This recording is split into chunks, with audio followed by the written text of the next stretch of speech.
아침에 읽는 어젯밤 미증시 이야기 종목 브리핑 시작합니다. 금요일장 뉴욕 증시 3대 지수 일제히 상승 마감했습니다. 다우가 0.42% 상승한 채 마무리를 지었고요. S&P 500 지수는 0.56% 상승하며 6,000포인트 선 뚫어냈습니다. 나스닥 0.83% 올랐습니다. 11월 마지막 거래일이었죠. 거래량은 적었습니다만 증시는 기분 좋은 환호성을 지르며 마무리 지었습니다. 산타랠리에 대한 기대감이 반영되면서 다우와 S&P 500 지수 모두 사상 최고치를 경신했는데요.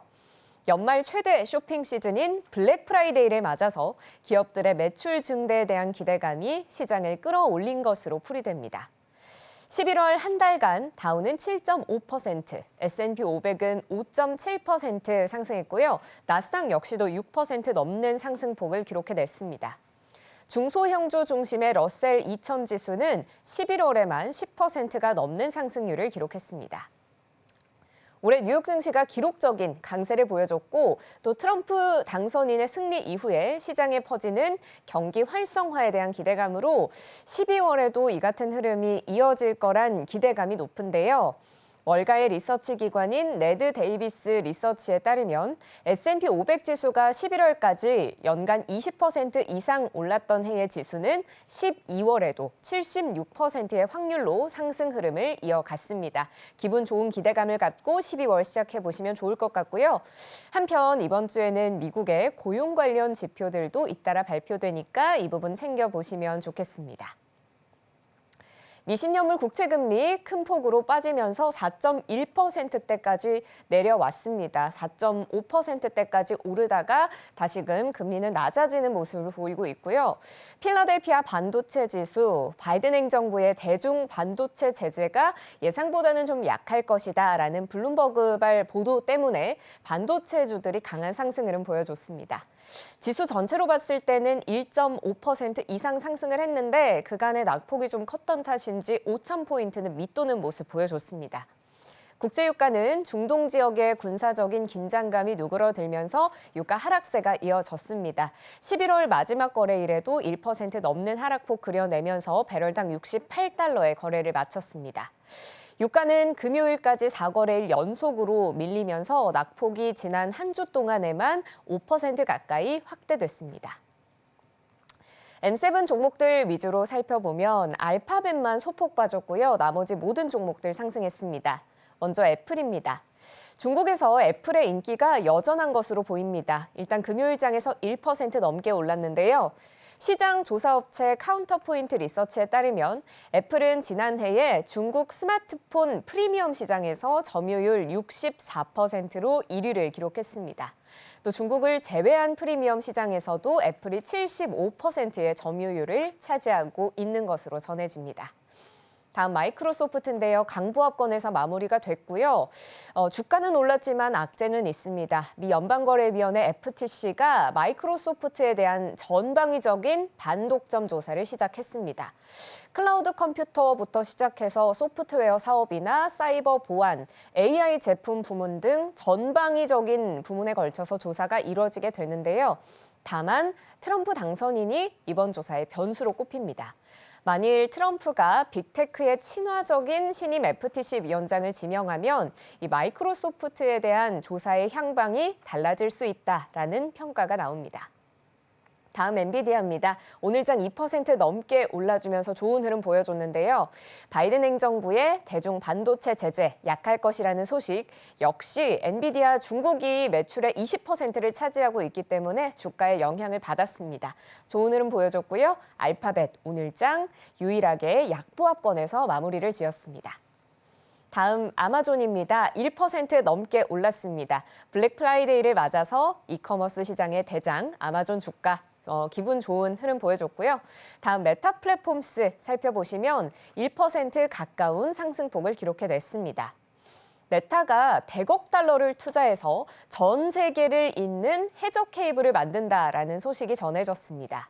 현지 시간으로 지난달 29일에 IT 매체 테크크런치 보도에 따르면 메타가 W 프로젝트로 알려진 해저 광 케이블 구축 계획을 가동해서 총 4만 킬로미터 이상의 네트워크를 구축할 예정이라고 합니다. AI 시장이 굉장히 광범위하게 퍼지고 있고 데이터가 많이 필요한 상황에서 트래픽에 대한 통제권을 가지려는 의도로 풀이가 됩니다. 또 한편 호주에서는 16세 미만의 소셜미디어 이용이 전면 금지되는 법안이 통과됐죠. 이에 소셜미디어 왕국 메타는 입장을 냈습니다. 현실을 제대로 고려하지 않고 입법이 서둘러서 이뤄진 걸 우려하고 있다라고 밝혔습니다. 다음 테슬라인데요. 4% 가까운 상승 흐름 보여줬습니다.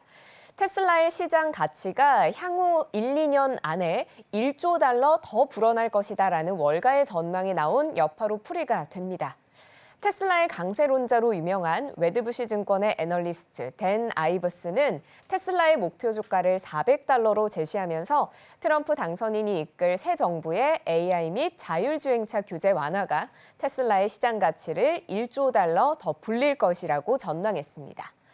테슬라 주가 11월 한 달 동안에만 무려 33%가량 뛰었습니다. 이런 가운데 JP모건이 테슬라를 상대로 낸 소송을 철회하기로 했는데요. JP모건의 테슬라 전기차 리스 보증 요구 거절로 촉발됐던 양사의 수년간의 갈등이 이 테슬라의 수장이 차기 정부의 핵심 요직을 차지할 것으로 보이면서 해빙 모드에 접어드는 모습입니다.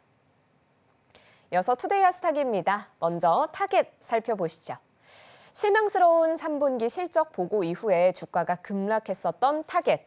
블랙 프라이데이를 맞아서 주가가 상승했습니다. 1.71% 오르면서 132달러 선에 마무리를 지었는데요. 지금 쇼핑이 본격화하면서 타겟뿐 아니라 대형 소비재 기업들 일제히 금요일장에서 좋은 흐름 보여줬습니다. 코스트코 역시 1% 넘게 올랐고요. 월마트는 주가가 0.67% 상승했는데 상장 이래 최고가를 다시 쓰기도 했습니다. 다음으로 램리서치 살펴보시죠. 3% 넘게 올라줬습니다. 블룸버그가 바이든 행정부의 대중 반도체 수출 규제안 당초 계획보다 느슨해질 것이다 라고 보도를 하면서 반도체 지수 역시도 좋은 흐름 보여줬고 또 주요 반도체 장비 제조업체들의 주가도 좋은 흐름을 보여줬습니다.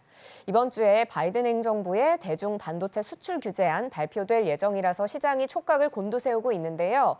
지금 램리서치뿐만 아니라 미국의 반도체 제조업체인 어플라이드 머티리얼즈, KLA 코퍼레이션 주가 2% 내외로 상승했고 또 극자외선 노광장비 제조기업인 ASML도 주가가 2% 넘게 상승했습니다. 마지막으로 하스브로 살펴볼까요? 장난감 및 게임 업체 하스브로의 주가가 금요일장에서 2% 가까이 상승했는데요. 일론 머스크의 말 한마디 때문이었습니다. 머스크가 지난 목요일 자신의 소셜미디어 X에 하스브로는 얼마야? 라는 글을 올렸는데요. 실제 인수 여부를 떠나서 이 말 한마디에 하스브로의 주가가 장 초반에 4% 가까이 급등하기도 했습니다. 지금까지 종목 브리핑 전해드렸고요. 저는 잠시 뒤 글로벌 이슈 들고 다시 찾아오겠습니다.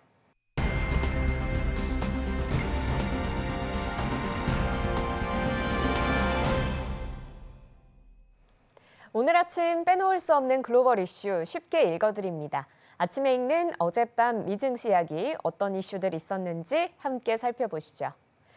첫 번째 소식입니다. 도널드 트럼프 미 대통령 당선인이 브릭스를 향해서 달러 패권에 도전할 경우에는 100%의 관세를 부과하겠다고 엄포를 놨습니다.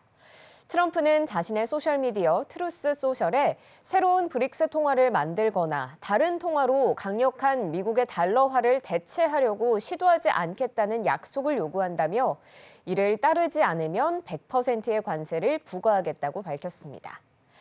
브릭스는 브라질, 인도, 러시아, 중국이 지난 2009년 창설한 비서방 신흥경제국 연합체인데요. 실제로 브릭스 내에서는 특히 중국과 러시아를 중심으로 탈달러화에 대한 목소리가 높아지고 있습니다. 타스통신에 따르면 중국과 러시아는 이미 양국 간 무역 결제의 95% 이상을 달러가 아닌 자국 통화인 위안화나 루블화로 하고 있죠. 최근 들어 브릭스가 급속히 덩치를 키우는 상황에서 브릭스의 탈달러화에 대한 움직임을 원천 차단하겠다라는 의미로 풀이됩니다. 다음 소식입니다. 트럼프 당선인이 25%의 관세 부과를 예고한 캐나다는 급히 대응에 나섰습니다. 주스탱 트리도 총리가 트럼프 당선인을 직접 만났는데요. 트럼프 당선인이 25%의 관세 부과를 예고한 날 트리도 총리는 전화 통화로 캐나다의 불법 이민 차단 노력을 설명했고 나흘 뒤에는 2,200km를 날아가 마러라고를 직접 방문하기에 이른 겁니다. G7 정상 중 트럼프 당선인을 가장 먼저 만났는데요. 회동 후에 트리도 총리는 만찬에 감사드린다며 우리가 다시 함께할 수 있기를 기대한다는 내용의 글을 올렸습니다. 트럼프 당선인도 같은 날 트리도 총리와 매우 생산적인 회의를 가졌다고 밝혔는데요. 트리도 총리는 이날 회동에서 헬리콥터 순찰을 늘리는 등 국경 안보를 강화하겠다는 약속을 했다고 합니다. 하지만 캐나다 CBC 뉴스에 따르면 트럼프 당선인은 캐나다의 관세를 부과하지 않겠다라는 확답을 하진 않았다고 합니다. 한편 미국은 캐나다 수출의 76%, 수입의 66%를 차지하고 있습니다. 다음 소식입니다. 미국 주식시장에 하루 23시간 거래를 지향하는 신규 거래소가 문을 엽니다. 24 내셔널 익스체인지, 일명 24X가 내년 하반기 개장을 예고했는데요. 24X는 헤지펀드계의 거물 스티브 코언의 포인트 72 벤처스 펀드가 투자한 스타트업 기업입니다. 미 증권거래위원회 SEC의 승인에 따라 24X는 내년 하반기 중 미 동부시간 기준으로 평일 오전 4시부터 오후 7시까지 15시간을 거래 시간으로 1단계 운영을 시작할 예정입니다. 우리 시간으로 따지면 같은 날 오후 6시부터 다음 날 오전 9시까지입니다. 추후 SEC의 추가 조건을 충족시키면 거래 시간을 23시간으로 확대할 예정이라고 24X는 밝혔습니다. 해당 소식은 자금이 대거 쏠려 있는 가상화폐가 연중 무효로 거래되는 가운데 뉴욕 증시에서도 24시간 주식 거래에 대한 논의가 활발히 진행되면서 나왔습니다. 금융당국의 엄격한 규제를 받는 일반 증권거래소의 24시간 체제로의 전환은 시장에 적지 않은 파장을 몰고 올 것이란 전망이 나옵니다. 다음 소식입니다. 일본의 경기 동향을 반영하는 산업 생산이 10월에 전월 대비 3% 증가했습니다. 지난달 29일 일본 경제산업성은 10월 광공업 생산지수가 지난달보다 3% 상승해 계절 조정 기준 104.3으로 집계됐다고 발표했습니다. 지난 9월에 1.6% 증가에 이어서 상향 조정된 수치이고 2개월 연속 상승세인데요. 다만 시장의 예상치인 3.8%는 하회했습니다. 전체 15개 업종 중 11개 업종은 산업 생산이 증가했습니다. 특히 반도체, 제조 장비 등 생산용 기계 공업이 전월에 비해서 21.7%나 급증하면서 상승세를 견인했고요. 자동차 공업 역시도 6.4%로 상승폭이 컸습니다. 반면 나머지 4개 업종은 감소세를 보였는데요. 특히 전자부품 및 디바이스 공업이 8.3%로 감소폭이 꽤 컸습니다. 다음 소식입니다. 중국의 제조업 PMI가 중국 당국의 부양책의 영향을 받아서 상승세를 나타내고 있습니다. 중국 국가통계국은 지난달 30일 11월 PMI가 50.3으로 전월보다 0.2 상승했다고 밝혔습니다. 경기의 확장과 위축 국면을 가르는 50을 웃돌면서 중국의 제조업 국면이 확장세로 나아가고 있는 것으로 풀이가 됩니다.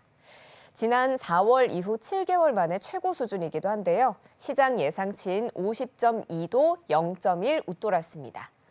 중국의 제조업 PMI는 지난 5월부터 5달 연속으로 50을 밑돌다가 지난 10월에 50.1을 기록한 뒤에 2달 연속으로 확장세가 이어진 겁니다.